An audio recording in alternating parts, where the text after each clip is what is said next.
Mga kapatid, magandang gabi po sa inyong lahat. Ang kapistahan natin ngayon, pakahari ng Panginoon Jesucristo sa sanlibutan, ay parang mahirap intindihin. Kasi kapag sinabi nating hari, ang naisip natin nakaupo sa trono, nakakorona, may malalakas na sundalo, may sandata, may politika.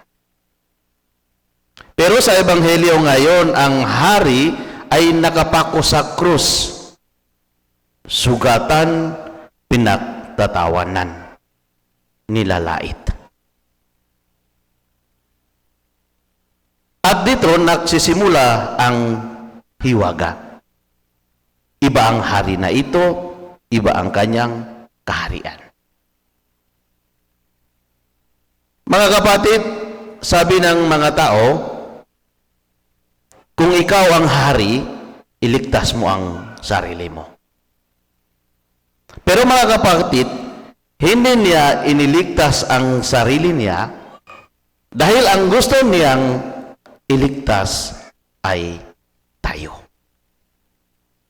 Hindi niya ibinaba ang sarili mula sa krus dahil gusto niyang iakyat tayo sa langit.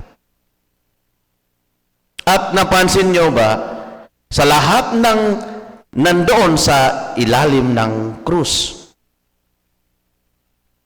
mga sundalo, mga leader ng bayan, mga taong tumatawa,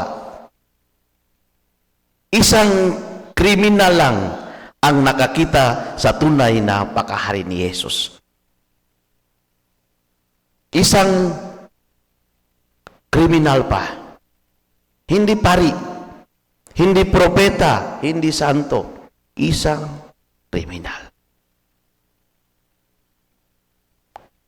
Yung unang kriminal, puro galit at panunumbat. Yung pangalawa, sabi niya, kami ang may kasalanan, pero si Jesus walang sala. Jesus, alalahanin mo ako. Mga kapatid, yan ang tunay ng conversion. Hindi magaling magsalita, hindi mahaba ang dasal, isang puso lang na handang umamin, humingi at magtiwala. At doon, sinabi ni Jesus, ang isa sa pinakamatamis na pangako sa buong Biblia, ngayon din, isasama kita sa paraiso. Hindi bukas, mga kapatid, hindi pag naayos mo ang buhay mo, hindi pag tumino ka ng 10 years, kundi ngayon na. Ganito magmahal ang hari natin. Mabilis magpatawad, mabilis yumakap sa nakbabalik loob. Hindi nagtatago sa palasyo, nasa tabi ng pinakamabibigat ng sugat ng tao. Kaya mga kapatid, kung titingnan natin ang nangyayari ngayon, siksikan sa ospital, mahal ng bilihin, gulo sa politika, takot sa krimen, galit sa social media. Parang hirap sabihin na may hari tayo. Pero dito papasok ang aral ng Ebanghelyo, hindi hari ng takot si Jesus. Hari siya ng pag-asa. At minsan, ang pinakamasakit sa pamilya, away, tampuhan, anak na naliligaw, magulang na may sakit, biglaang gastos, doon rin pumapasok si Jesus. Kasi kung may alam siya, yun ay paano magmahal kahit nasa krus. At alam ko mga kapatid, marami sa inyo dito may pinapasan. Mga pagod na nanay, mga tatay na may 3 trabaho na pero kulang pa rin. Mga anak na takot dahil may problema sa bahay.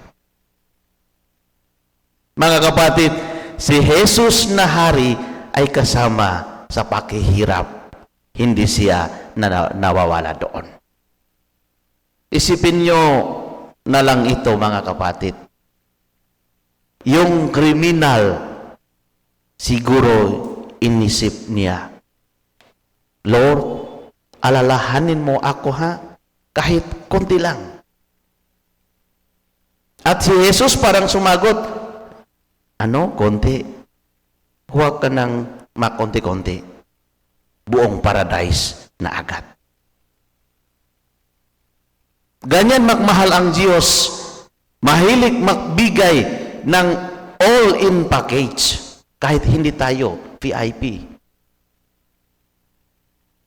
Kaya mga kapatid, paano ba nagiging totoo ang kaharian ni Jesus ngayon? Simple lang po. Kapag ang mag-asawa ay nag-uusap, kahit may tampuhan. Kapag ang anak marunong magsabi ng sorry po. Kapag ang magulang marunong magsabing, kaya mo yan anak. Kapag ang pamilya nagdadasal kahit pagod. Kapag ang barangay tumutulong hindi dahil sa politika. Kapag ang simbahan kumakalinga ng sugatan, hindi nagtataboy. Doon po nagsisimula ang kaharian ni Kristo. Hindi sa Malacanang, hindi sa Congress, hindi sa trending issues, kundi sa puso ng mga taong marunong magmahal kahit ang buhay nila parang krus na. Mga kapatid, ang mensahe ng linggong ito ay simple. Ang tunay na hari ay hindi nagliligtas ng sarili, nililigtas niya ang mundo. At ang tunay na Kristiyano ay hindi umiwas sa hirap. Nakikita niya si Jesus sa hirap. Kung ang kriminal na pinakahuli, pinakapangit ang record, pinakapintas ng tao, ay niyakap ni Jesus agad. Paano ba kaya tayo? Kung humingi tayo ng tulong, tatanggapin niya tayo. Kung humingi tayo ng alaala, bibigyan niya tayo ng paraiso. Kaya mga kapatid, yan ang ating hari, yan ang kaharian niyang buhay ng pag-asa, awa, at paghilom. Amen.